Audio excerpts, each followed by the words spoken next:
Right, and we are back after a little hiatus. I say little, but I couldn't tell you how long it's been, to be honest. Today we're going to be talking about a case that is known as Katie's Revenge. So, 25th of January 2005. It seemed like a normal day in Katie Coleman's household. Katie came home from school about 3 p.m. Her mother was in the kitchen preparing the dinner, and apparently they'd run out of toilet roll. So Katie's mother sent her down to the local dollar store that was about a block away from her house to go up and collect it.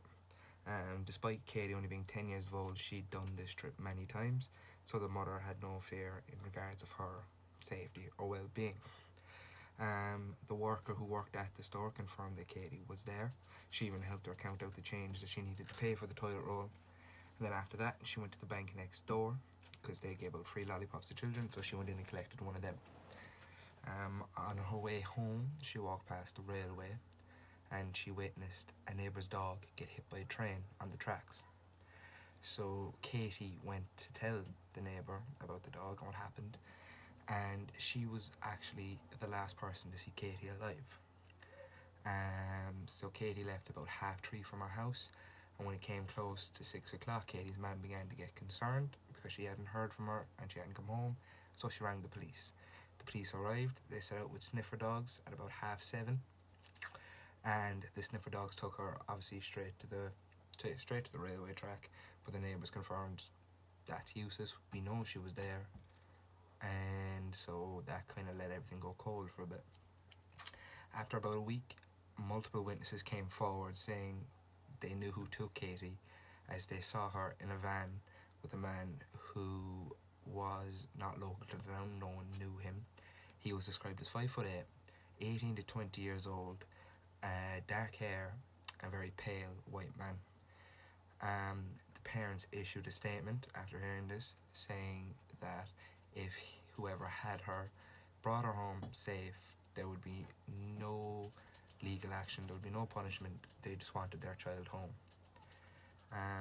Unfortunately, this didn't happen. Her body was found about 3 days after the issue, with indications of rape on the body and her arms tied behind her back. She was drowned at the creek, which is about 19 miles away from where Katie was living. Shortly after the body was found, a man named Charles Hickman came forward confessing to the crime, saying that him and his friend were running a meth lab down by the railway track. Katie walked in. She'd seen too much, so what they planned to do was kidnap her, bring her down to the creek, and this would scare her, make her think they were going to kill her. They dangled her body off a cliff over the lake, but she slipped, is what their story was. However, semen on the body and a fag butt that was left next to the body confirmed that neither men were involved at all. And to this day, no one knows why they claimed they did it. Even their lawyer, when he was asked why did they, he put his hands up and said, "I don't know myself, they wouldn't even tell me." The man police were actually after was Anthony Ray Stockelman, whose DNA matched that at the crime scene, so he was taken in for investigation straight away. He pleaded guilty without trial. This was so that the death penalty was dropped, and he was sentenced to life imprisonment and an extra 30 years for molesting Katie. He was sent to Abash Valley Correctional Institution, where Katie's older cousin was serving time as well. So what the cousin did was he snuck into Anthony's cell one day, held a blade to his neck and told him, "I will stick you right here, right now, and leave you to bleed unless you let me tattoo you."